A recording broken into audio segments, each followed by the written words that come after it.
guys what is going on. It is Dunbar Snack Bar here with the MLB 2K12 in franchise mode with the Detroit Tigers. We are here at Fenway Park going up against the Boston Red Sox. And you know what I just realized? I got 30 wins with 30 teams coming out here with the Red Sox today. So if you're a Red Sox fan, you're going to get plenty of Red Sox action here. That is for sure. Now, I think I went over this here in my last video, but I let you guys know Doug Fister is out for the season. Suffered an injury here in a game previously. So we're going to be looking at a different pitcher for me in this one than anybody that you have seen before. We're at the bottom of the rotation. And that's kind of why you're going to be seeing somebody different here. So we'll see how we go with the new pitcher, how things work out for us. Austin Jackson, though, in good form, hitting this one into the corner here in right field. That's going to put him at second. And with his speed, who knows? Maybe we'll be able to bring him over to third. I intentionally set my lineup so that way after he comes up, I've got a righty up, which is why we got Peralta here. But heading over to third on the four-seamer, he gets there standing up. And I always think that's kind of insulting whenever you get there standing up. I mean, it's just like, I've got this in the bag. I don't need to worry about it at all. But just a great jump by him here. That's really what allowed him to get there. All right, so Johnny Peralta, though, good hit, goes into center field. It's going to allow Austin Jackson, of course, to come home. Heck, he probably could have crab walked home with as fast as he is and how deep that one was. Can you imagine what would happen if somebody really did crab walk in baseball? They would become my new favorite player. I'm just saying. But a 1-0 lead here early on for us. This is awesome. All right. So now that we've got the new guy up here, let's take a look and see what we've got here pitch-wise for him. You can see he's got 5 pitches. I guess you really can't see what he's got here if I go ahead and just go through this here pretty quick. But I've been playing a lot of baseball today. I'm just in the mood to kind of go through things. So a lot of 60s here. We've got a 12-6 curve in the 50s and a 4-seam fastball that is sitting at 76. So, yeah, sure, I've got a variety of pitches here, but their overall is really not that great. So I guess I'm really going to have to focus on selection here, just trying to throw some different stuff at the computer at different times so it doesn't necessarily pick up on any particular trend here. But we'll see how things work. I don't know. Like, since this guy is completely untested, we're going to see what he does and how well he can do this here. So Creek getting his first strikeout here with me. Hopefully many more to come here, as he's definitely going to have to contribute to the team here. Losing Fister is huge, because JV, Justin Verlander, #1 guy in baseball. Doug Fister is easily in the top 3. I don't know if he'd be second or third, but man, that was quite the combo we had there with Doug Fister and Justin Verlander. And I just have the feeling we're going to miss him, especially when we hit the postseason. And I'm going up against some really, really tough teams. All right, but here's a hit for us in Scudero. Let that one go by him here. Oh, terrible throw. Goes into the dugout here for the Red Sox. We got a runner on second now. This hit, gonna bring him home though. Delman Young's gonna run that one down. But do we even have a play? I don't think so. I don't even think if I had thrown it to the cutoff, if I had just thrown it home, I don't think we would have had a play. Plus, the runner could have gone ahead and head home. Yes, that is Vladimir Guerrero, by the way. One of the pickups here the computer had in the preseason. And Johnny Peralta runs him, or beats him actually to the base. This was a surprise. I didn't think he had these kind of wheels. But I think part of it, too, was that ridiculous animation where after you go ahead and switch the direction you're running, the computer still has to take a few steps in that direction here. But a good hit that goes into center field, right center. We'll call it center, right center. But now we got runners on first and third. 2 outs, so I can't go ahead and steal second. Victor Martinez, though, doing a great job. Miguel Cabrera getting a hit here. So we've got Victor Martinez at second, Miguel Cabrera at first. A 2-1 lead, and we've got Prince Fielder coming up to the plate next. Now, this is why I love these guys, and this is why I put them where I do, because now I've got both of them here who can hit really well on base. And Prince Fielder, is going to hit this one into center field, and this is going to be a 3-run homer. 401 feet, 32nd of the season here. He really hasn't hit one actually for a while now that I think about it, because he was at 31 10 games ago, maybe more than that. But it's kind of nice to see him get the home run. I know he's been in a drought lately with us, but that's a cool shot right there. You got V-Mart, Miguel Cabrera, and Prince Fielder, my big 3 guys on the team. Each have a role to play. This time was the first time, I think, in the franchise I've really been able to see them execute what I ask them to do when I put them in the lineup. I put Victor Martinez at the beginning because I know he's going to get a hit. I mean, he's got 99. Oh, my gosh, all yellows. Whatever I throw is going to get hit. Not cool. But anyway, I put Victor Martinez in the number 3 spot because I know, well, here's how I have my lineup. I guess I should start from the beginning. Austin Jackson, of course, is at first. I mean, he is your main leadoff guy because he's got wheels. And you guys know that if you've got somebody who has wheels, you don't necessarily need to hit for power. If you can get a single and steal second, you might as well have a guy who hits a lot of doubles. But so I put him there, and then I put Johnny Peralta because he's a righty in the 2nd spot. And that righty sets up Austin Jackson to be able to steal third in some situations. All right, then I got Victor Martinez. I know he can get hits. He's got great contact. Then Miguel Cabrera can also hit for contact. And depending on who's up pitching, he can go ahead and he can get, or he can hit for power as well. So I kind of put him there. And then if I can get both of those guys on base, like I did just a little bit ago, then Prince Fielder comes in to be able to hit a bomb. Now, even though in some situations Miguel Cabrera has about just as much power as Prince Fielder's just had a great season with hitting for power. But anyway, this one rolling into center field is going to allow 1 runner to come home. So the Red Sox now make it a 3-run lead for me here. It's going to be 5-2. So Creek letting some hits go. I definitely see why he is the number 5 guy on my team. But since the trade deadline is passed, it's not like I can trade for anybody, which I would seriously debate if it was something earlier in the year. But great hit that goes into second. Delman Young gets there no problem since it wasn't the best throw. But this one going up the middle is going to allow Delman Young to come home here. So when you take a look at our bats here, we've had a great game. Remember, though, we are at the bottom of the pitching rotation. So not only do I have my worst starting pitcher up right now, but so do the Red Sox. So I think that's why you're going to be seeing a lot of hits in this game. I mean, whenever you get to the bottom of the rotation in MLB 2K and also in real life, statistically you see a lot more offense. But still getting some things going here. That's going to be another run for us. A bad throw. I think that would have been close if that one was spot on, but now 7-2 in the 4th inning. So things are nice. I'm liking this. Whenever we get offensive production like this, I always get excited. Because sure, I do appreciate some defense, but the thing that draws me to baseball is really the offense.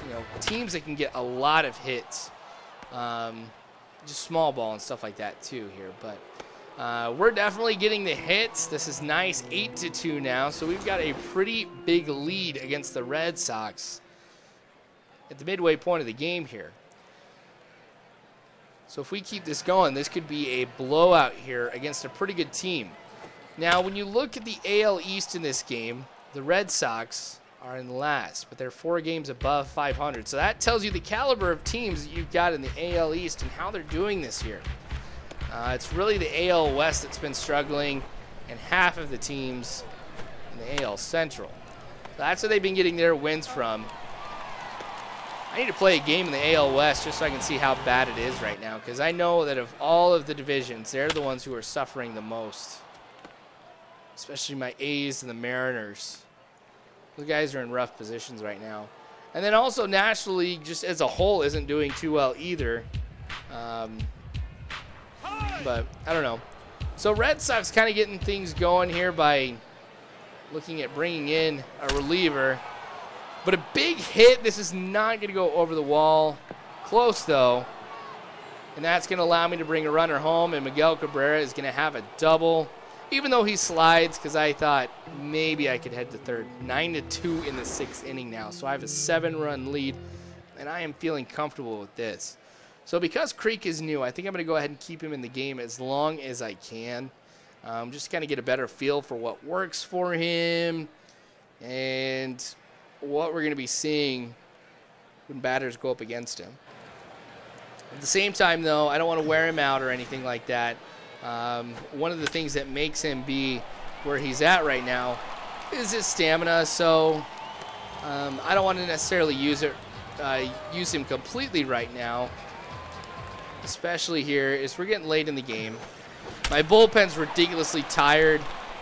Not going over the wall. Yes, it is. Dang it. My bullpen is exhausted. So I got to try to find a fair balance between keeping Creek in and bringing in a reliever. Because Chapman is worn out. Everybody really is worn out here. But Chapman I was really surprised with. Because, I mean, he can't throw any pitches right now. Jose Valverde maybe can get about 10 or so from the pitch count, which I could do with 1 inning of work if I pitched well and forced them to be able to hit some balls on the ground. But at the same time, if it doesn't work well, 10 pitches can be an at-bat. So I don't want to bring him in here. All right, so a 5-run game after that home run. With runners on first and second, you can tell that the Red Sox are still getting hits. Brennan Bosch diving for that one. Great catch. So we've got the defense going now. Maybe that'll get the momentum going for us here to stop the Red Sox. Now, I kind of mentioned this here in my 30 wins with 30 teams video, which I think is coming up later. Yeah, I think I'll go ahead and put it up later, right after this, actually. But 2004 American League Championship Series taught me one thing about the Red Sox. They can always come from behind. You can never count them out. They were the team who was the first ever to go ahead and come down from a 3-0 deficit here in a 7-game series and to win. So they got the 4-game winning streak here for that, and then they actually sweep the Cardinals in the World Series. But trying to see if Creek can do something to stop this. Obviously, he is not the kind of pitcher who does well under pressure, and there are 2 more runs that scored. So while I was thinking we are good, we're looking only at a 2-run lead right now, and if the Red Sox continue on this here, nobody is safe. I could lose this lead here pretty quickly. So Creek, you are done. Not the best performance out of him. Sure, it started off okay, but as time progressed, I could tell he was getting worse and worse. So we'll see if going to the bullpen here will help out at all. Paulie's really the only one who is not exhausted that can do middle relief or setup, or even close for that matter. But the Red Sox are still getting hits. Look at this. Now we've got runners on first and third, no outs in the 8th inning, and this is one of those situations I would steal, and I'm glad the computer doesn't know what I know, or if it does, it doesn't do what I know. But that'll bring another runner home, so we are looking at a 1-run game. Not cool. If that had been on, I think I would have been able to get the out here. This is so frustrating right now, too, because this game was mine. I had the lead. Now it is literally slipping through my fingers. I am losing it. In the 8th inning here. Gosh. Tie game. You got to admit, you guys, just a few minutes ago, you would not have believed me saying that the game would have been tied up. For so many innings, as you saw in that win probability chart. We had such a big lead here in this game. It was just about mine here. I don't know. I think it was just because I got cocky here. But in the 9th inning, we've got to get a run here. because we've got a bottom of the ninth I got to worry about here. And if the Red Sox continue on with this great offensive streak that they've had going, then I'm in trouble. But this one goes down into left field. That's going to bring them into the corner here, and a runner home. So 11-9 now here off of that great hit. And a well-timed hit. Now the win probability is back completely in my favor. So that 2-run shot here. Come on, go home. So after that 2-run shot here, it really comes down to this last inning. All right, so yeah, not going to help. All right, so this is big for us here. Looking at a hit.